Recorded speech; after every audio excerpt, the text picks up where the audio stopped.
Today, we are going to look at conversational constraints theory, which was developed by Min Sun Kim, that was in 2005, and it tries to explain how and why people make particular conversational choices. So it suggests 5 universal constraints or conversational constraints, which are clarity, minimizing imposition, or considering action for the other's feelings, risking negative evaluation by the hearer, and the fifth one is effectiveness. So Kim and her colleagues have discovered that people from individualistic and collectivistic cultures place varying importance on these various conversational concerns. So individualistics seem to be most concerned with clarity, whereas collectivists are concerned about hurting others' feelings and minimizing impositions. So for effectiveness and avoidance of negative evaluations, it is a universal, it is of universal importance. So for clarity, as Kim defines, is the likelihood of an utterance making one's intention clear and explicit. So clarity is an important part of a conversation, because in order for a conversation to flow properly, the communication needs to be clear and precise. So a person trying to communicate a specific message explicitly uses direct imperatives to ensure that the proper message is carried to the hearer. So for members of individualistic cultures, they consider clarity as more significant than members of collectivistic societies, because members of individualistic cultures have threshold and exploit more attention for clarity than members of collectivistic cultures. So to further explain this, we can use the example of dominance. So the more dominant dominance an individual possesses to be, the more emphasis he or she places on clarity. So when I'm dominant in a particular way, I really need people to get me clearly and must communicate whatever I need in the clearest way possible. The first constraint in this theory is consideration for others' feelings.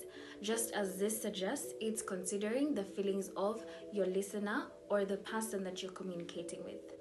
This constraint is normally practiced by collectivistic cultures, unlike individualistic cultures. So, when communicating, most collectivistic cultures normally put into consideration the other person's feelings when constructing their messages, and they make sure that their intended action does not affect the listener's feelings in any negative way.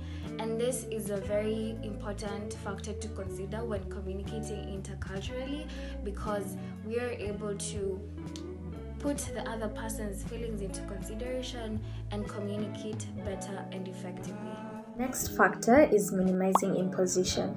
Members from collectivist cultures or feminine cultures will place greater importance on minimizing imposition in the pursuit of a goal.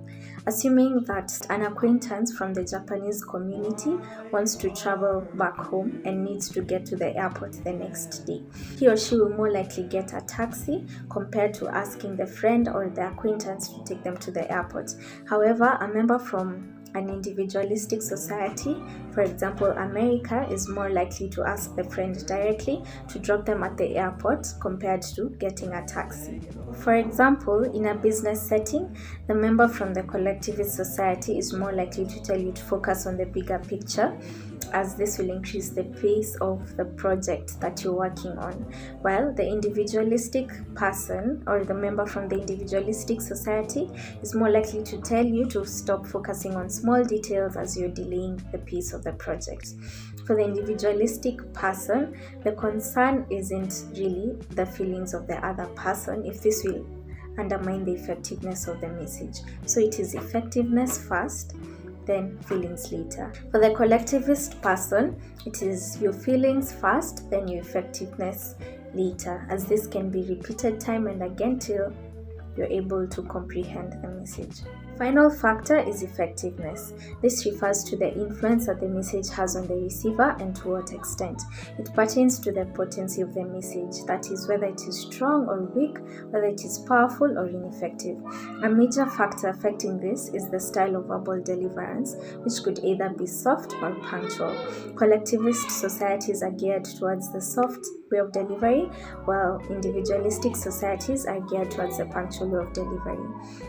So, for the collectivist society, their focus is to lessen negativity, especially if there is concern that your feelings will be hurt as the listener. So, the message is more likely to be watered down or positive, even if what you've done is not exactly favorable. An example in a business setting is where the manager wants to let you know that your work wasn't well done or you weren't focusing on the bigger picture. The collectivist person would more likely tell you that your focus should be on the bigger picture, and maybe you should look at certain factors. 2 years ago, I happened to be in a conference that had more white people than blacks. And to make the matter worse, I was the only Kenyan in the room. At first, I was very uncomfortable and felt like I was not to be in the conference. But when the networking session came, I found myself being so kind and hospitable to the foreigners. Little did I know I was applying a conversational constraint from the conversational constraint theory, which is risking negative evaluation by the hearer. The fact that I was being so kind and good to foreigners who previously I was very uncomfortable around is simply because I didn't want them to have a negative first impression about Africans, to be specific Kenyans because I'm Kenyan.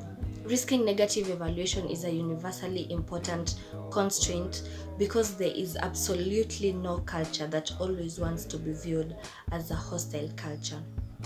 In conclusion, the constraints that have been talked about are simply strategies that different cultures use when they are engaging in intercultural communication and conversations.